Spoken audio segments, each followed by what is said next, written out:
위기는 언제나 소란 속에서 오지 않았다. 오히려 시장이 가장 조용해질 때, 모두가 안도할 때, 균열은 이미 깊어져 있었다. 금리는 안정적이라는 평가를 받고 환율은 범위 안에서 움직이며 주식시장은 큰 변동 없이 흘러간다. 뉴스 헤드라인은 평온을 말하고 전문가들은 연착륙을 기대한다. 그러나 역사 속 수많은 붕괴는 이런 정적 속에서 시작됐다. 소음이 사라진 시장은 안전해서가 아니라 위험이 내부로 축적되고 있기 때문에 침묵한다. 시장은 감정으로 움직이지만 위기의 직전에는 감정마저 둔감해진다. 과도한 유동성은 위험 신호를 흐리게 만들고 낮은 변동성은 투자자에게 잘못된 확신을 준다. CDS 프리미엄이 서서히 오르기 시작해도 대부분은 이를 일시적 현상으로 치부한다.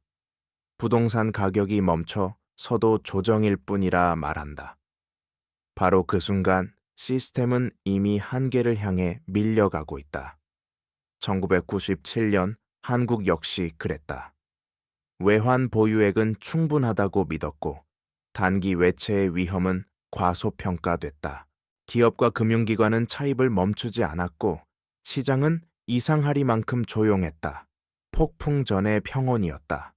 평온은 안전의 증거가 아니라 경고의 다른 얼굴일 수 있다는 사실을 우리는 너무 늦게 깨달았다. 이 다큐멘터리는 바로 그 조용함을 해부하려 한다. 숫자가 말하지 않는 순간 지표 뒤에 숨은 긴장을 읽는 법, 그리고 위기 직전의 시장이 왜 침묵하는지를 차분히 따라간다. 이 이야기는 거대한 국가의 문제가 아니라 결국 한 사람의 삶으로 새우며드는 과정에 대한 기록이다. 여기서부터 진짜 신호를 찾는 여정이 시작된다. 시장이 조용해질 때 가장 먼저 나타나는 것은 작은 이상 신호들이다. 이 신호들은 위기라는 단어로는 포착되지 않는다. 금리는 급등하지 않는다. 환율도 폭주하지 않는다. 대신 미세한 변화가 반복된다. 기준금리는 동결되지만 시중 자금 조달 금리는 조금씩 벌어진다. 은행 간 거래 금리는 중앙은행이 의도한 경로를 벗어나기 시작한다. 이는 유동성이 충분해 보이지만 실제로는 특정 구간에서 막히고 있다는 뜻이다. 환율 역시 마찬가지다. 급격한 변동은 없지만 개입이 잦아진다. 외환 당국이 조용히 달러를 공급하고 시장은 그 사실을 크게 인식하지 못한다. 그러나 외환 보유액의 질은 달라진다. 현금성 자산은 줄고 유동화가 어려운 자산 비중이 늘어난다. 숫자는 유지되지만 방어력은 약해진다. 이는 1997년 한국뿐 아니라 아르헨티나, 터키에서도 반복된 패턴이었다. 부동산 시장에서는 거래량이 먼저 말라간다. 가격은 유지되지만 매수자는 사라진다.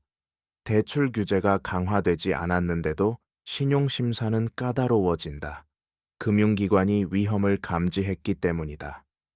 CDS 프리미엄은 언론에 잘 보도되지 않지만 국제 금융시장에서 국가를 바라보는 시선은 이미 달라지고 있다. 이 모든 신호의 공통점은 소리 없이 진행된다는 점이다.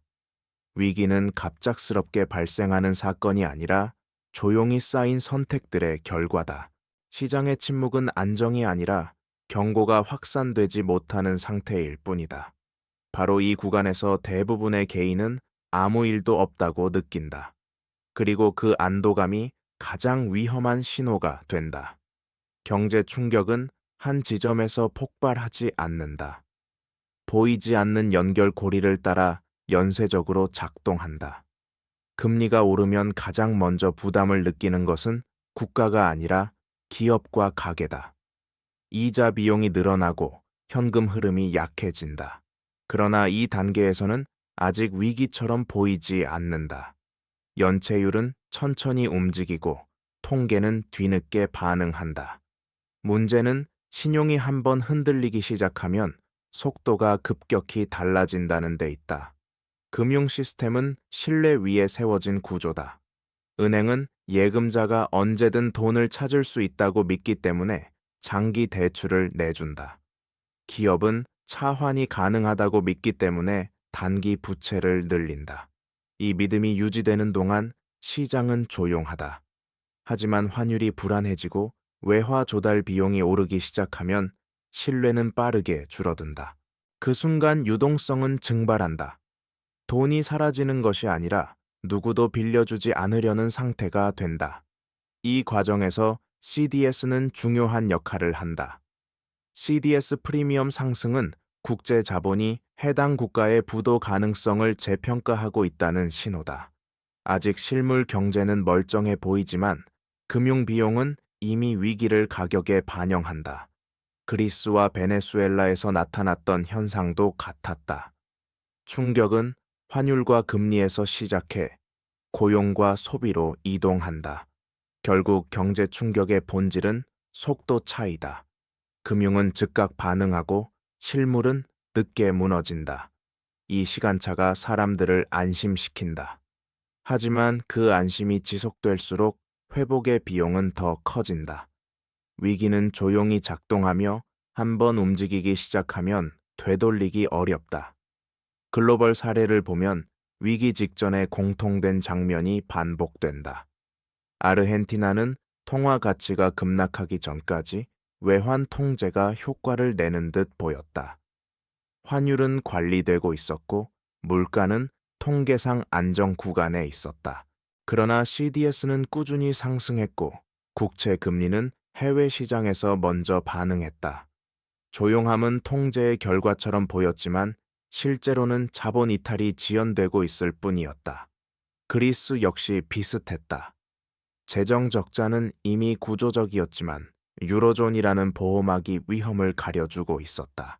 시장은 단기간 붕괴를 예상하지 않았고 정치권은 시간을 벌고 있다고 믿었다. 그러나 금리가 임계점을 넘는 순간 신뢰는 한 번에 무너졌다. 터키는 높은 성장률과 인프라 투자가 낙관을 만들었지만 외화 부채와 환율 의존 구조가 취약점을 키웠다. 환율이 움직이기 전까지 경제는 견고해 보였다.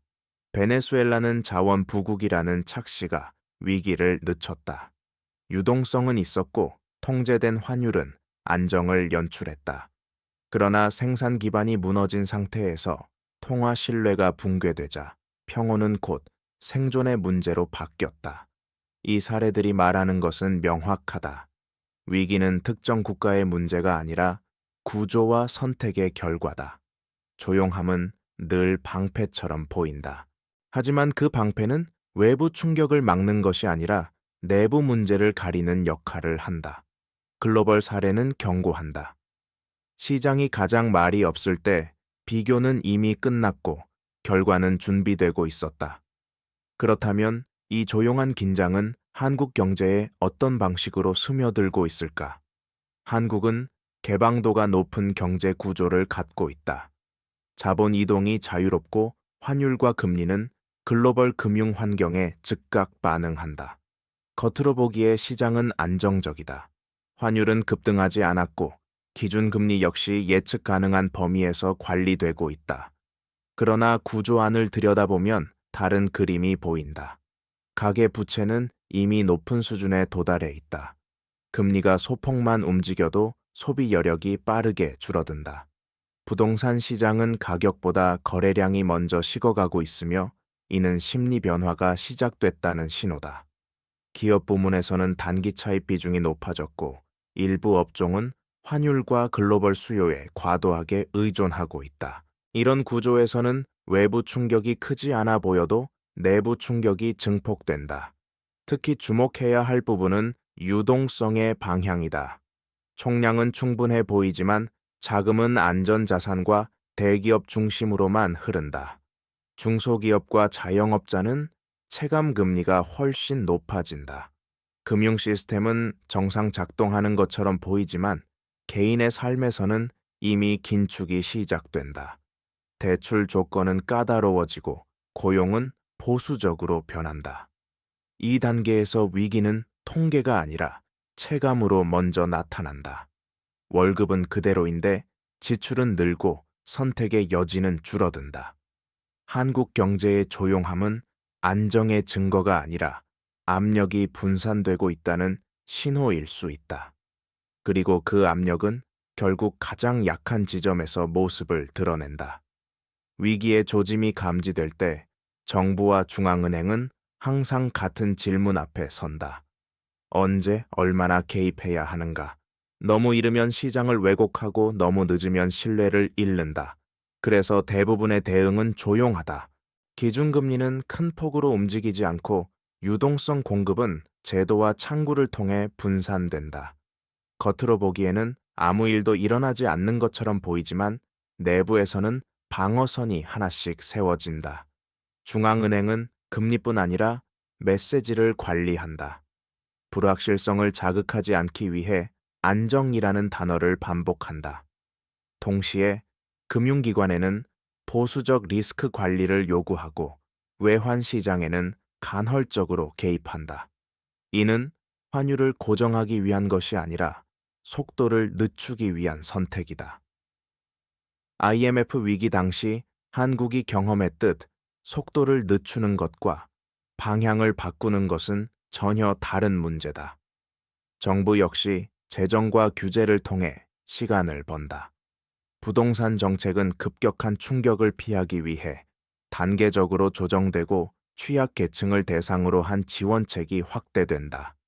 그러나 재정 여력은 무한하지 않다. 그리스와 아르헨티나의 사례에서 보드 시장이 정부의 대응 능력을 의심하는 순간 금리는 정책의 통제를 벗어난다. 중요한 것은 정책 그 자체보다 신뢰다. 숫자는 정책으로 조정할 수 있지만 기대는 통제하기 어렵다. 정부와 중앙은행의 조용한 대응은 위기를 막기 위한 최선의 선택일 수도 있고 단지 시간을 미루는 결정일 수도 있다. 이 차이는 나중에야 드러난다. 그리고 그 사이 개인의 삶은 이미 변화하기 시작한다. 위기 국면에서 개인에게 가장 중요한 것은 예측이 아니라 대응의 순서다. 시장의 방향을 정확히 맞히는 일은 거의 불가능하다. 대신 충격이 닿는 경로를 이해하면 선택의 범위를 넓힐 수 있다. 금리가 오를 때 가장 먼저 점검해야 할 것은 부채 구조다. 변동금리 비중이 높다면 상환 스케줄을 재정비하고 만기 집중 리스크를 분산해야 한다. 소득이 줄지 않더라도 이자 비용은 생활을 빠르게 압박한다. 환율 변동은 물가로 이어진다. 수입 원가가 오르면 생활비는 자연스럽게 상승한다. 이때 중요한 것은 소비의 크기보다 고정비의 비중이다. 통신비, 주거비, 대출 상환처럼 매달 빠져나가는 지출을 줄이지 못하면 체감 충격은 더 커진다. 위기 때 살아남은 가계의 공통점은 투자 수익이 아니라 유동성을 유지했다는 점이다. 자산 배분 역시 단순해야 한다. 위기 국면에서는 고수익보다 회복 가능성이 중요하다. 과도한 레버리지는 작은 변동에도 치명적이다. 현금은 수익을 주지 않지만 선택권을 준다. IMF 시기와 글로벌 금융 위기에서 많은 개인이 깨달은 것은 위기 속 기회는 준비된 유동성에서만 나온다는 사실이었다. 정보의 선택도 중요하다. 과도한 공포는 판단을 흐리고 과도한 낙관은 준비를 늦춘다. 지표를 맹신하기보다 자신의 현금 흐름과 고용 안정성을 기준으로 상황을 판단해야 한다. 위기는 모두에게 같지 않다. 그러나 대비한 사람과 그렇지 않은 사람의 차이는 시간이 지날수록 분명해진다.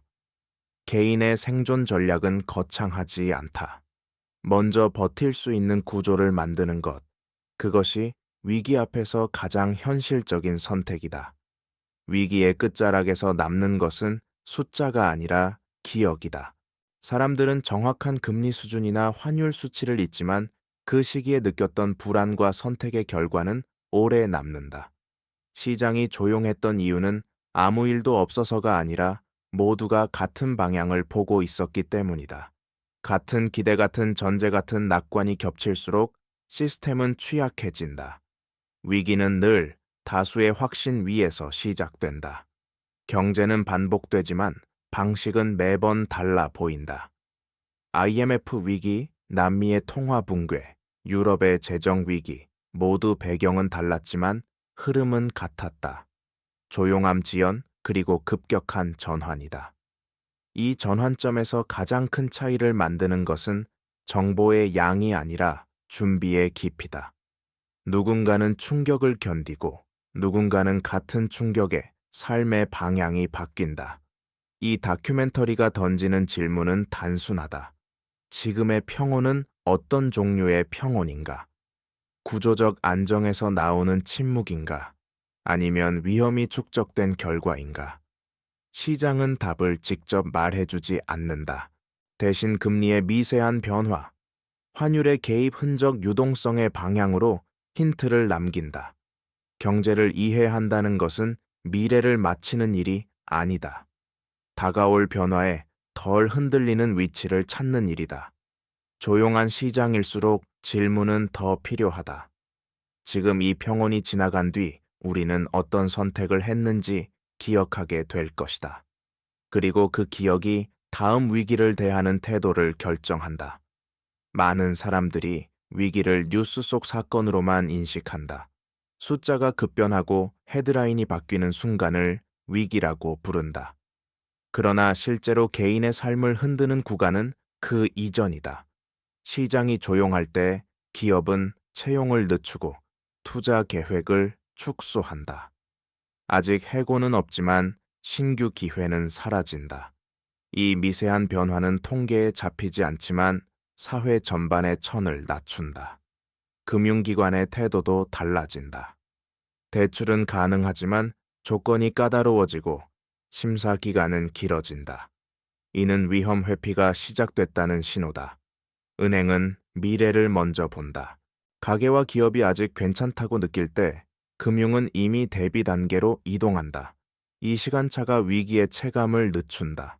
실물 경제에서는 재고가 쌓이기 시작한다. 판매는 급감하지 않지만 회전 속도가 느려진다. 기업은 가격을 내리기보다 생산을 조절한다. 이는 침체가 아니라 관리처럼 보이지만 고용과 임금에는 분명한 압박으로 작용한다. 그 결과 가게는 소비를 줄이고 이 선택은 다시 기업의 매출로 돌아온다. 이 과정에서 중요한 것은 악순환이 아니라 점진적 냉각이다. 조용한 위기는 폭발하지 않는다. 대신 서서히 체력을 소모시킨다. 어느 순간 사람들은 왜 힘든지 정확히 말하지 못한 채 단지 이전보다 불안해졌다고 느낀다. 시장의 침묵은 이렇게 개인의 일상 속으로 새우며든다. 그리고 이 변화는 되돌리기 가장 어려운 형태로 남는다. 조용한 위기의 또 다른 특징은 책임의 소재가 흐려진다는 점이다. 급격한 붕괴가 발생하면 원인은 분명해진다. 특정 정책, 특정 사건, 특정 선택이 지목된다. 그러나 침묵 속에서 진행되는 위기는 그렇지 않다. 모든 결정은 당시 기준으로 합리적이었고 누구도 명백히 잘못하지 않은 것처럼 보인다. 이 모호함이 대응을 더 어렵게 만든다. 금리는 물가를 잡기 위해 필요했고 재정 지출은 경기 방어를 위해 불가피했다. 기업은 생존을 위해 차입을 늘렸고 가게는 집값 상승을 믿고 대출을 선택했다. 각각의 선택은 이해 가능했지만 이들이 동시에 쌓이면서 시스템 전체의 취약성이 커졌다. 문제는 어느 한 지점이 아니라 연결 구조 그 자체에 있다. 이 구조적 위험은 숫자로 한 번에 드러나지 않는다. 성장률은 유지되고 실업률은 급등하지 않는다. 대신 부채의 질이 나빠지고 장기 자금이 줄어든다. 금융은 점점 단기화되고 경제는 미래를 담보로 현재를 유지하는 방식에 의존한다. 이는 겉보기엔 안정처럼 보이지만 사실상 선택의 여지를 줄이는 과정이다. 책임이 분산된 위기에서는 방향 전환이 늦어진다. 누구도 먼저 경고음을 크게 울리지 않는다.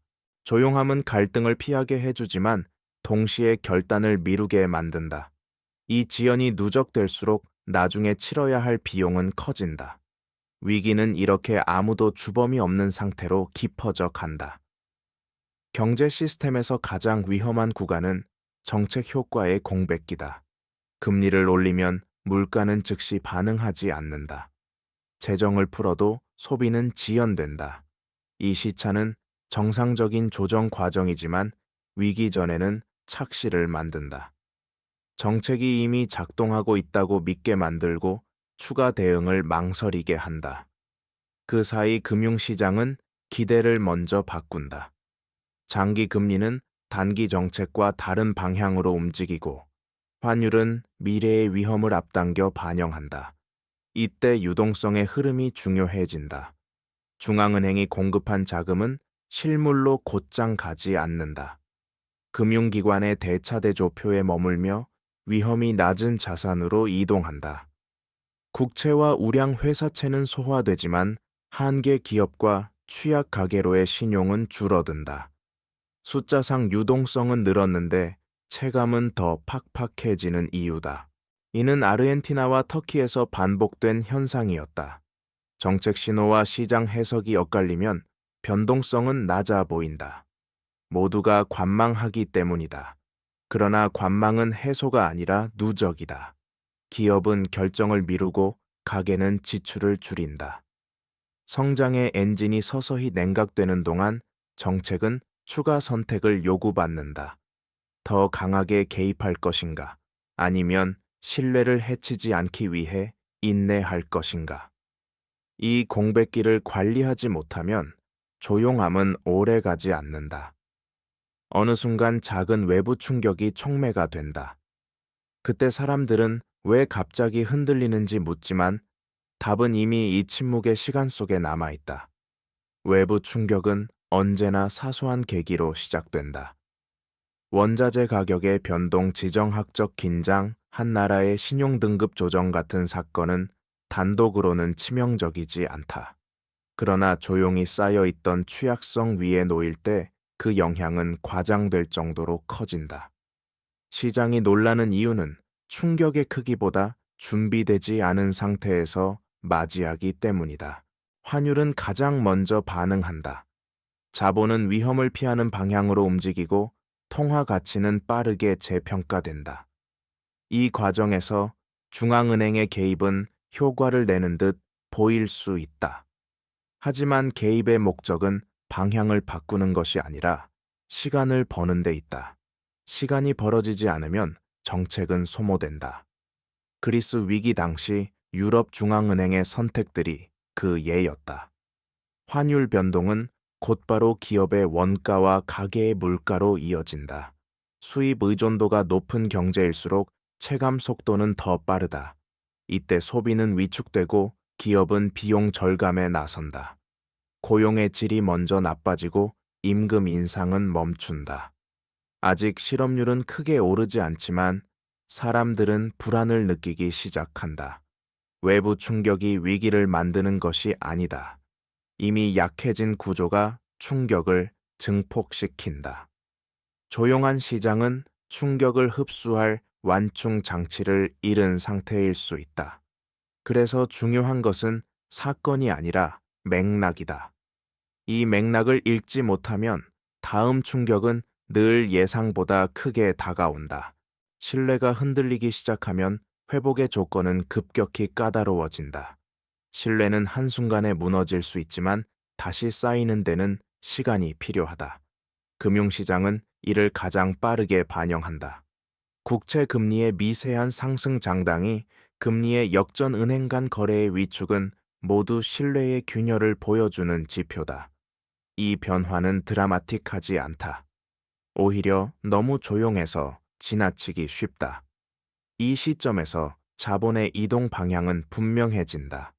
위험 회피 성향이 강화되며 자금은 안전자산으로 몰린다. 이는 특정 자산의 가격 상승으로 보일 수 있지만 동시에 실물로 흘러가야 할 자금이 멈춘다는 뜻이기도 하다. 기업은 투자 결정을 미루고 가계는 소비를 축소한다. 성장의 엔진은 연료가 부족해진다. 정책 당국은 신뢰 회복을 위해 신호를 보낸다. 강력한 발언, 제도적 보완, 유동성 공급 계획이 차례로 등장한다. 그러나 시장은 말보다 실행의 지속성을 본다. 일회성 조치는 안도감을 줄 수 있어도 기대를 바꾸지는 못한다.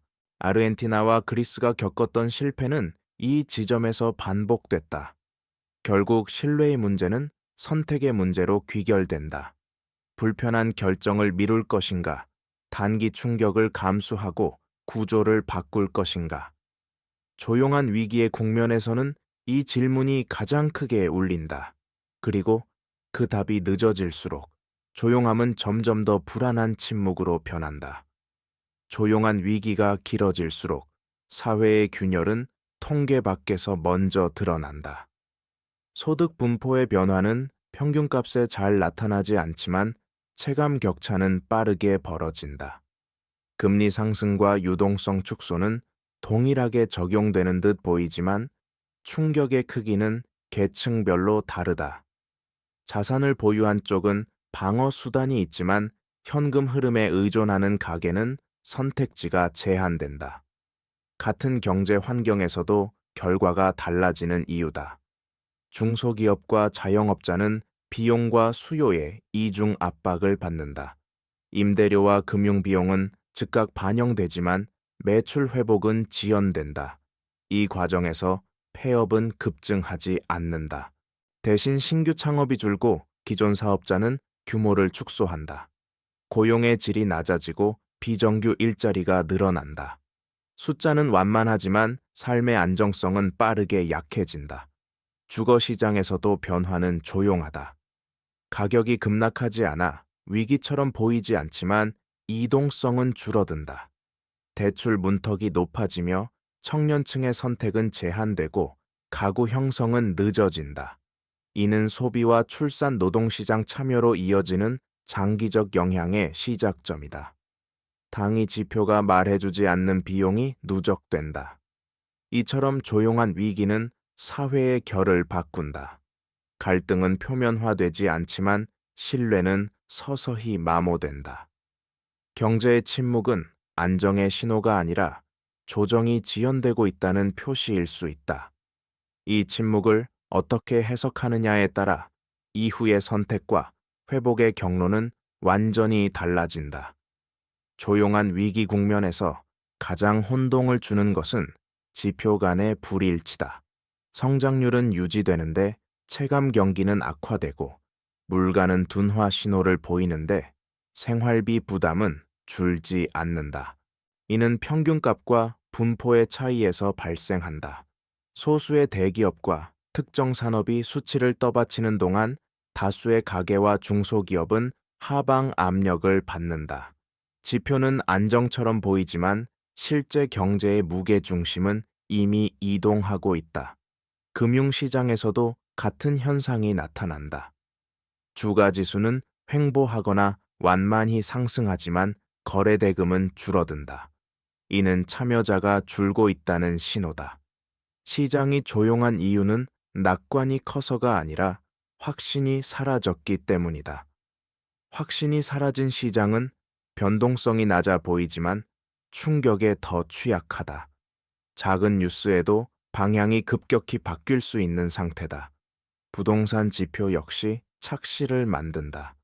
가격은 유지되지만 대출 승인율과 전세 자금 흐름은 경직된다. 이는 자산의 유동성이 낮아지고 있다는 뜻이다. 자산은 존재하지만 현금으로 전환하기 어려워진다. 이런 환경에서 가계는 소비를 줄이고 기업은 투자를 미룬다. 침체는 사건이 아니라 선택의 누적으로 진행된다. 이 불일치를 이해하지 못하면 판단은 늦어진다. 조용한 시장은 정보를 숨긴다. 그래서 위기 전의 평온은 언제나 해석의 싸움이다. 숫자를 볼 것인가, 흐름을 읽을 것인가. 이 선택이 다음 국면에서의 피해 규모를 결정한다. 시간이 지날수록 정책 선택의 공간은 점점 좁아진다. 초기에는 금리와 재정이라는 전통적 수단이 있다. 그러나 조용한 위기가 길어질수록 이 수단들은 부작용을 동반한다.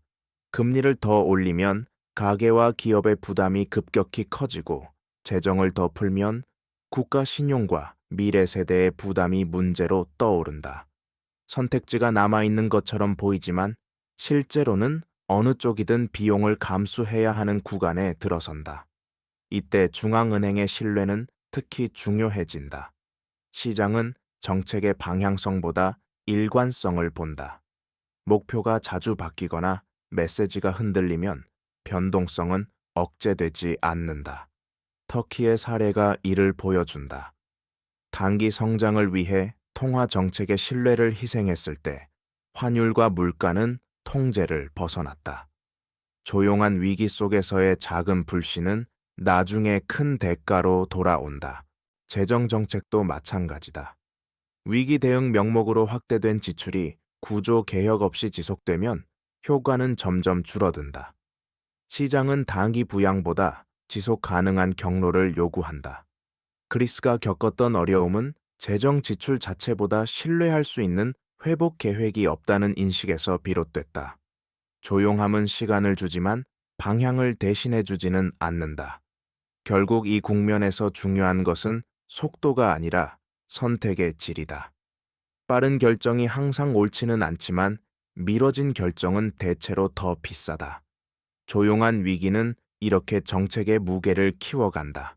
그리고 그 무게는 언젠가 시장이 더 이상 침묵하지 않을 때 드러난다. 조용함이 깨지는 순간은 대개 한 지표의 급변이 아니라 여러 신호의 동시화에서 온다.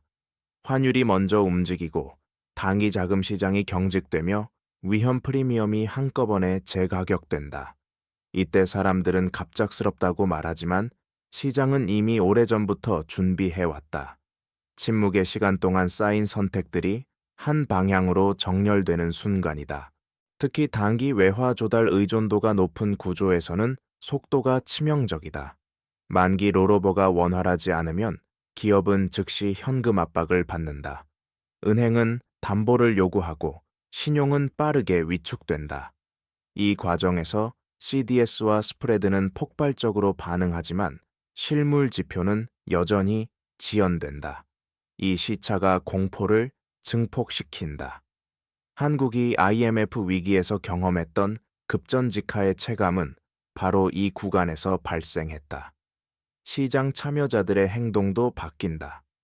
가격보다 유동성이 우선되고 수익보다 생존이 중요해진다. 매도는 합리적 판단이 아니라 규칙과 제약의 결과로 늘어난다. 손실을 줄이기 위한 선택이 시스템 전체의 변동성을 키운다. 이때 정책 개입은 효과가 있어도 제한적이다. 방향을 되돌리기보다 낙폭을 완화하는 역할에 그친다. 조용함의 끝은 소음이 아니라 가속이다. 신호가 겹치면 시장은 한꺼번에 반응한다. 그래서 위기 직전의 평온을 이해하는 일은 붕괴 이후를 대비하는 일과 같다. 침묵은 사라지지만 그 의미는 그 이전의 선택들 속에 남아있다. 위기가 가속 국면에 들어서면 정책과 시장의 관계는 근본적으로 달라진다. 평상시에는 정책이 방향을 제시하고 시장이 반응하지만 이 단계에서는 시장이 먼저 움직이고 정책이 뒤따른다. 환율과 금리는 정책 의도를 기다려주지 않는다. 신뢰가 흔들린 상태에서 시장은 최악의 가능성을 먼저 가격에 반영한다.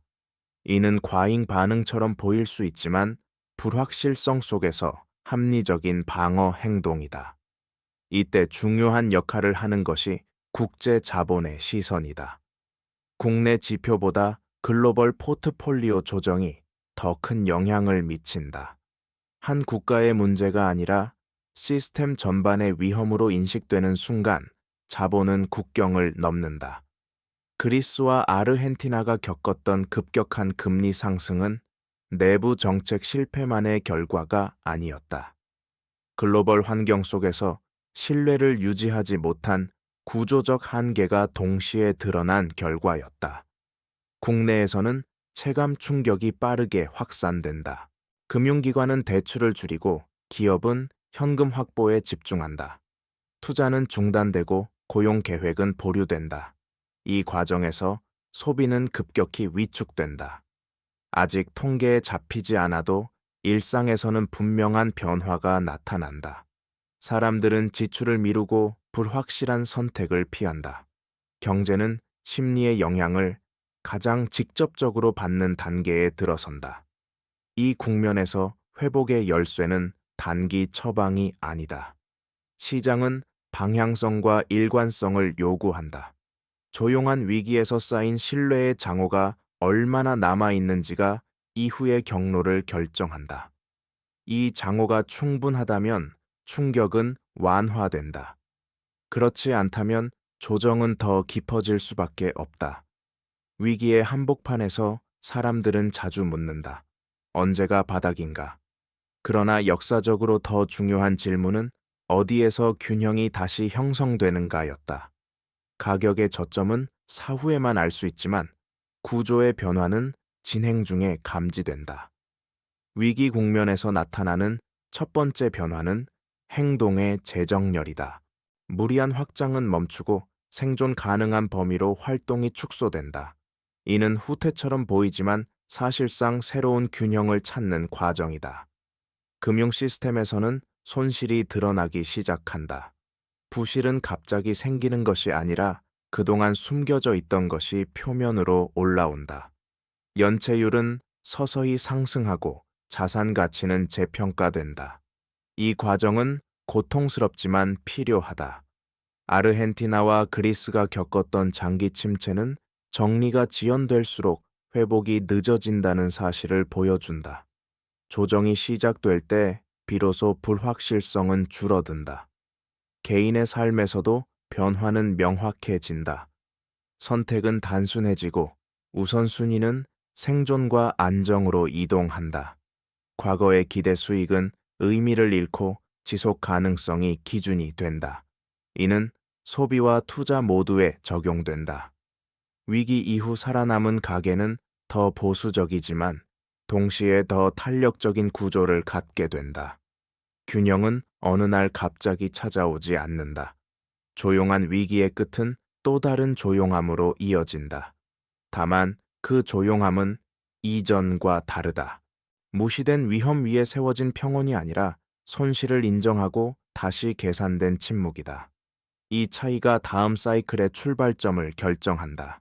위기 이후의 국면에서 가장 먼저 회복되는 것은 수치가 아니라 태도다. 사람들은 더 이상 빠른 성장을 기대하지 않는다. 대신 안정과 지속 가능성을 기준으로 판단한다. 기업은 확장보다 현금 흐름을 중시하고 가게는 수익보다 안전을 우선한다. 이는 경제의 활력을 떨어뜨리는 것처럼 보이지만 동시에 시스템의 내구성을 높이는 과정이기도 하다. 정책 당국 역시 목표를 조정한다. 당위 부양보다는 구조적 안정에 초점을 맞춘다. 금융 규제는 강화되고 위험 관리 기준은 높아진다. 위기 이전에는 성장의 발목을 잡는 요소로 여겨졌던 규칙들이 이후에는 안전장치로 재평가된다. IMF 이후 한국 금융 시스템이 바뀌었던 것처럼 위기는 제도의 방향을 바꾸는 계기가 된다. 그러나 이 전환은 자동으로 이루어지지 않는다. 과거의 방식으로 돌아가려는 유혹은 항상 존재한다. 회복의 초기 국면에서 나타나는 작은 반등은 낙관을 자극하고 위험을 다시 받아들이게 만든다. 이 순간이 중요하다. 조용한 위기를 겪은 경제가 같은 실수를 반복할지, 다른 선택을 할지는 이 시점에서 결정된다. 회복은 속도의 문제가 아니다. 기억의 문제다.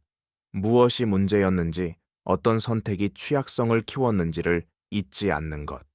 조용했던 위기의 원인을 정확히 이해한 경제만이 다음 평온을 더 단단하게 만들 수 있다. 시간이 더 흐르면 위기의 기억은 점점 희미해진다. 고통의 강도는 낮아지고 일상은 회복된다. 바로 이 지점에서 또 다른 위험이 싹튼다.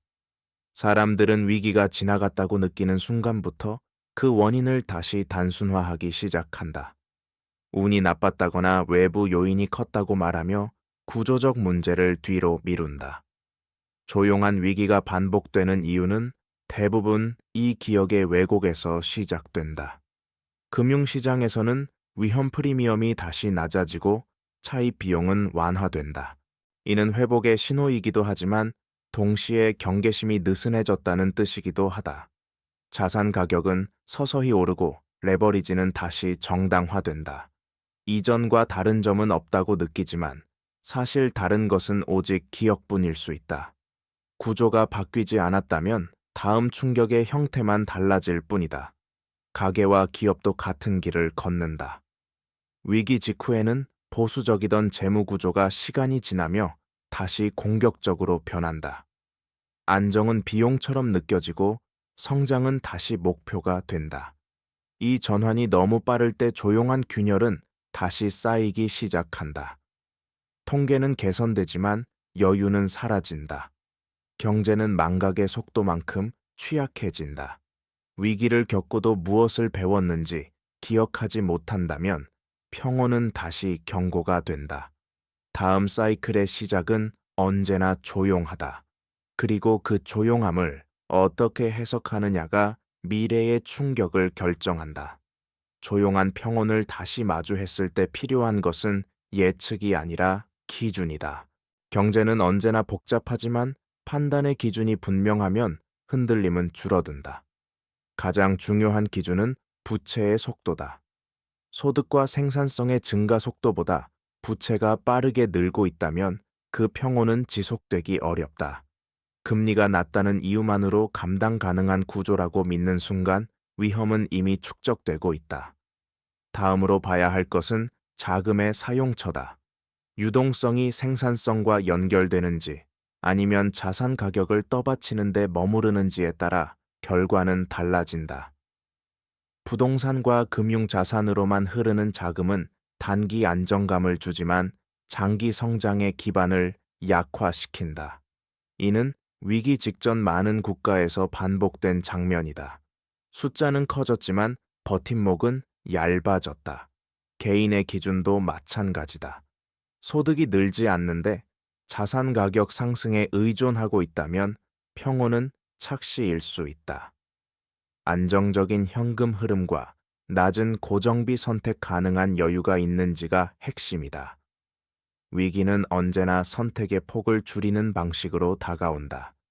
그 폭을 미리 넓혀두는 것이 대비다. 조용한 시장은 질문을 요구한다.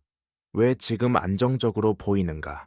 이 안정은 구조에서 나오는가, 환경에서 오는가? 기준이 없는 낙관은 반복을 부른다. 반대로 기준 위의 평온은 다음 변화를 견딜 수 있는 힘이 된다. 조용한 국면에서 전문가와 대중의 시선이 엇갈리기 시작한다. 대중은 일상의 변화를 기준으로 경제를 느낀다. 물가가 크게 오르지 않고 실업이 급증하지 않으면 괜찮다고 판단한다. 반면 전문가들은 구조를 본다. 수치보다 방향 수준보다 속도를 본다. 이 간극이 커질수록 사회 전체의 인식은 분열된다. 누구는 위기를 말하고 누구는 과장이라 말한다. 이 불일치는 의사결정을 더 어렵게 만든다.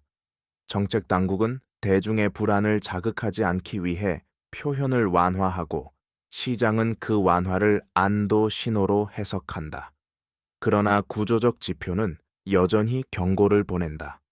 경상수지의 질이 나빠지고 기업 이익은 유지되지만 현금 흐름은 약해진다. 고용은 유지되지만 생산성은 정체된다. 겉으로는 균형이지만 내부에서는 긴장이 누적된다. 이때 미디어의 역할도 중요해진다. 당위 지표와 자극적인 숫자는 쉽게 전달되지만 구조적 위험은 설명하기 어렵다. 결과적으로 조용한 위기는 이야기에서 밀려난다. 관심이 줄어든 위험은 관리되지 않는다. 아르헨티나와 그리스에서 반복된 실수도 이 지점에서 시작됐다. 문제는 존재했지만 충분히 이야기되지 않았다. 경제는 합의 위에서 움직인다. 조용한 평온 속에서 합의가 무너지면 대응은 늦어진다. 위기는 종종 경제가 아니라 인식의 붕괴로 시작된다. 이 인식의 균열을 얼마나 일찍 발견하느냐가 다음 국면의 충격을 결정한다. 조용한 위기의 말미에서 가장 중요한 질문은 이것이다. 누가 먼저 적응하는가? 위기는 모두에게 동시에 오지 않는다. 같은 경제 환경에서도 누군가는 먼저 방향을 바꾸고 누군가는 끝까지 기존 방식을 고수한다. 이 차이는 정보의 양이 아니라 해석의 태도에서 나온다. 평온을 당연하게 받아들이는 순간 적응은 늦어진다. 기업의 경우 변화는 숫자보다 전략에서 나타난다. 매출이 유지되고 있어도 비용 구조를 점검하고 차입 의존도를 낮추는 기업은 충격에 덜 흔들린다. 반대로 성장 지표만을 믿고 확장을 지속한 기업은 작은 변동에도 크게 흔들린다. 이는 능력의 문제가 아니라 선택의 문제다. 조용한 국면은 선택을 미룰 수 있는 시간처럼 보이지만 실제로는 방향을 바꿀 수 있는 마지막 여유일 수 있다. 가계 역시 마찬가지다. 소득이 당장 줄지 않았다고 해서 구조가 안전하다고 말할 수는 없다. 고정비 비중과 부채 만기 유동성의 여유가 중요하다. 위기를 먼저 감지한 가계는 소비를 극단적으로 줄이지 않아도 된다. 반면 감지하지 못한 가계는 상황이 분명해졌을 때 급격한 조정을 해야 한다. 이 조정의 고통이 체감 위기를 만든다. 조용한 평온은 시험지와 같다. 모두에게 같은 조건이 주어지지만 답을 준비한 사람과 그렇지 않은 사람의 결과는 다르다. 위기는 갑작스럽게 시작되는 사건이 아니라 적응이 늦은 선택들의 총합이다. 그리고 그 차이는 늘 침묵의 시간 속에서 만들어진다. 결국 조용한 위기의 본질은 시간의 문제다. 위험이 없어서 평온한 것이 아니라 위험이 아직 현실로 전환되지 않았기 때문에 조용한 것이다. 이 시간은 기회처럼 보이지만 실제로는 비용이 붙어 있다. 준비하지 않은 채 흘려보낸 시간은 나중에 더 큰 조정으로 돌아온다. 반대로 이 시간을 활용한 선택은 충격의 크기를 현저히 줄인다. 경제 지표는 이 시간을 직접 알려주지 않는다. 대신 간접적인 신호를 보낸다. 금리 인상에도 소비가 급격히 줄지 않는 이유, 환율 변동에도 물가가 즉각 반응하지 않는 이유, 부동산 거래가 줄어도 가격이 유지되는 이유. 이 모든 현상은 지연의 결과다. 지연은 안정처럼 보이지만 실제로는 압력이 이동하고 있다는 뜻이다. 위기는 사라진 것이 아니라 다른 위치로 옮겨간다. 이 과정에서 가장 취약한 것은 미래에 대한 신뢰다. 사람들은 오늘을 버티는 데 집중하면서 내일의 선택지를 줄인다.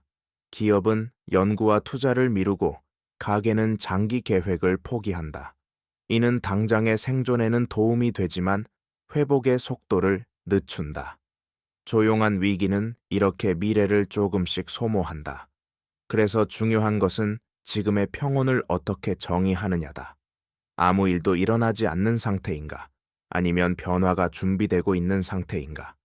이 질문에 대한 답이 다르면 같은 경제 환경에서도 전혀 다른 결과가 나온다. 조용한 위기는 늘 선택을 요구한다. 다만 그 요구가 크지 않게 들릴 뿐이다. 그리고 그 작은 선택들이 다음 국면의 크기를 결정한다. 위기 이후를 준비하는 사회는 조용함을 다시 다르게 해석한다. 변동성이 낮다는 사실보다 위험이 어디에 쌓이고 있는지를 묻는다. 금리가 안정적일 때는 부채의 질을 점검하고 환율이 잠잠할 때는 외화 조달 구조를 살핀다. 부동산 가격이 유지될 때는 거래의 흐름과 금융 조건을 본다.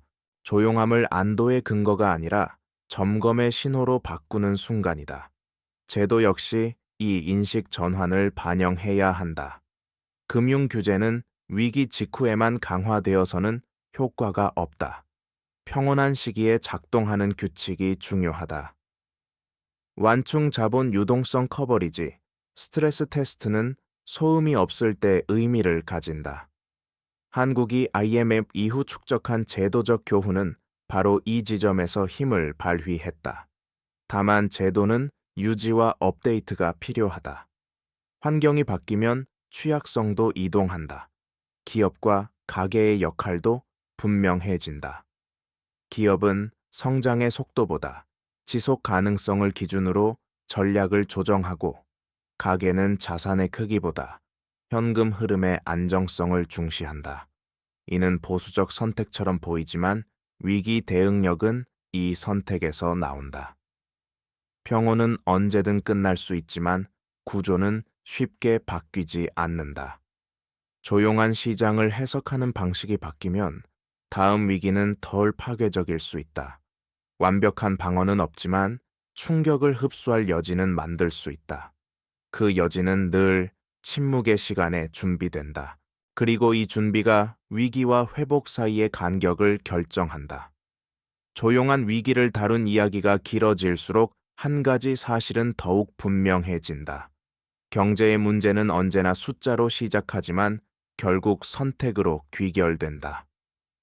같은 금리 환경, 같은 환율 조건, 같은 글로벌 충격 속에서도 결과가 달라지는 이유는 각 주체가 어떤 판단을 했는지에 따라 달라지기 때문이다. 평온한 시기에 내려진 작은 결정들이 위기 국면에서는 증폭된다. 정책의 영역에서도 마찬가지다. 조용한 시기에 쌓아둔 신뢰와 일관성은 위기 시 강력한 완충 장치가 된다. 반대로 평온을 근거로 구조 개혁을 미뤄온 경제는 작은 충격에도 크게 흔들린다. 그리스와 터키의 사례가 이를 보여준다. 위기는 갑작스러운 사건이 아니라 미뤄진 선택들의 총합이라는 사실은 여기서 다시 확인된다. 개인의 차원에서도 선택은 누적된다. 무리하지 않는 소비, 과도한 레버리지를 경계하는 태도, 유동성을 유지하려는 습관은 평소에는 큰 의미가 없어 보인다. 그러나 위기 국면에서는 이 차이가 생존의 여유로 나타난다. 위기를 통과한 사람들의 공통점은 미래를 정확히 예측했기 때문이 아니라 선택의 폭을 스스로 줄이지 않았다는 점이다. 조용한 평온은 시험대다. 지금 당장의 불편을 감수할 것인가, 아니면 안도 속에 미룰 것인가? 이 질문에 대한 답은 위기가 오기 전에는 잘 들리지 않는다. 그러나 위기가 지나간 뒤에는 언제나 또렷해진다. 그리고 그 답의 흔적은 다음 평온을 대하는 태도로 남는다. 이제 시선을 다시 현재로 돌려보자. 시장은 여전히 조용하고 급격한 붕괴의 징후는 보이지 않는다. 그러나 조용함이 길어질수록 질문은 더 정교해져야 한다. 금리는 왜 이 수준에서 멈춰 있는가? 환율의 안정은 시장의 신뢰 때문인가? 아니면 개입과 기대의 균형 때문인가? 유동성은 충분한가? 아니면 특정 부문에만 머물러 있는가? 이 질문들은 불안을 키우기 위한 것이 아니라 판단의 기준을 세우기 위한 것이다. 특히 한국 경제처럼 대외 의존도가 높은 구조에서는 외부 환경의 변화가 내부로 전이되는 속도가 빠르다. 글로벌 금리 방향, 자본 이동의 미세한 변화, 지정학적 리스크는 모두 조용히 가격에 반영된다. 문제는 이 반영이 눈에 띄지 않을 때다. 변동성이 낮다고 해서 위험이 줄어든 것은 아니다. 오히려 위험이 보이지 않는 형태로 이동했을 가능성이 크다. 개인의 선택도 이 질문 위에서 재정렬될 필요가 있다. 지금의 안정이 구조적이라면 준비는 유지 관리의 문제다. 그러나 환경적 요인에 의존한 안정이라면 대비는 필수다. 고정비를 점검하고 부채의 만기와 금리를 확인하며 유동성의 여유를 확보하는 일은 과도한 비관이 아니다. 조용한 시기에 하는 준비는 삶의 질을 떨어뜨리지 않지만 위기 속에서의 준비는 고통을 동반한다. 이 국면의 핵심은 균형 감각이다. 공포에 휩쓸리지 않되, 안돼 머물지 않는 것. 조용함을 정보로 읽는 태도만이 다음 장면에서 선택의 여지를 남긴다. 이 긴 흐름의 끝에서 다시 떠올려야 할 것은 위기의 시작점이다. 그것은 언제나 소란이 아니라 침묵이었다. 시장이 조용할수록 질문은 줄어들고 확신은 늘어난다. 바로 그때 위험은 가장 빠르게 쌓인다. 숫자가 안정적일수록 구조를 점검해야 하고 변동성이 낮을수록 가정을 의심해야 한다. 경제는 소리를 내지 않을 때 가장 많은 정보를 숨긴다. 위기를 경험한 국가들의 공통된 교훈은 단순하다. 문제를 조기에 인식한 사회는 조정을 선택했고, 인식을 미룬 사회는 붕괴를 겪었다. IMF 위기에 한국 재정 위기에 그리스 통화, 붕괴의 아르헨티나와 베네수엘라는 모두 같은 질문 앞에 섰다. 지금의 평온을 어떻게 해석할 것인가? 이 질문에 대한 답이 정책과 개인의 선택을 갈랐다. 개인의 삶에서도 이 원리는 같다. 안정적으로 보이는 시기에 구조를 점검한 사람은 위기 속에서도 선택지를 유지했다. 반대로 평온을 근거로 모든 위험을 정당화한 사람은 조정의 여지가 없었다. 위기는 누구에게나 오지만 같은 방식으로 오지 않는다. 준비된 구조는 충격을 흡수하고 준비되지 않은 구조는 충격을 증폭시킨다. 이 다큐멘터리가 도달한 결론은 하나다. 조용함은 판단을 미루라는 신호가 아니라 판단을 요구하는 순간이라는 점이다. 시장이 말이 없을수록 질문은 더 깊어져야 한다. 그 질문이 남아있는 한 평고는 더 이상 위협이 아니다. 그러나 질문이 사라진 평고는 언제나 다음 장면의 서막이 된다. 마지막으로 남는 것은 선택의 태도다. 경제는 완벽하게 통제할 수 있는 대상이 아니다. 정책도 지표도 전문가의 분석도 불확실성을 완전히 제거하지는 못한다. 그럼에도 불구하고 조용한 위기를 다룬 이 긴 이야기가 의미를 갖는 이유는 우리가 어떤 태도로 평온을 대할 것인지를 묻기 때문이다. 아무 일도 없다는 안도 속에 머무를 것인가, 아니면 구조를 점검하고 여유를 만드는 시간으로 사용할 것인가. 위기는 종종 과거형으로만 이해된다. 이미 끝난 사건, 이미 지나간 숫자로 정리된다. 하지만 실제 위기의 핵심은 현재형이다. 지금의 선택, 지금의 판단, 지금의 미루기가 미래의 비용을 결정한다. IMF 위기 이전에도 남미와 유럽의 붕괴 이전에도 사람들은 일상을 살고 있었다. 특별히 불안하지 않았고 대부분은 내일도 오늘과 비슷할 것이라 믿었다. 그 믿음이 틀렸던 것이 아니라 점검 없이 유지되었던 것이 문제였다. 개인에게 이 결론은 단순하다. 과도한 공포에 빠질 필요는 없다. 그러나 구조를 외면한 낙관 역시 위험하다. 부채의 크기보다 관리 가능성 자산의 가격보다 유동성 소득의 수준보다 지속성을 보는 태도가 필요하다. 이는 위기를 대비하는 비상 행동이 아니라 평온을 대하는 성숙한 자세다. 조용한 시장은 마지막으로 이렇게 말하고 있는지도 모른다. 아직 선택할 시간이 남아 있다고. 이 다큐멘터리가 남기고 싶은 여운은 바로 그 지점이다. 평온은 끝이 아니라 질문이다. 그리고 그 질문에 어떻게 답하느냐가 다음 위기를 위기로 만들지 않을 수 있는 유일한 변수다.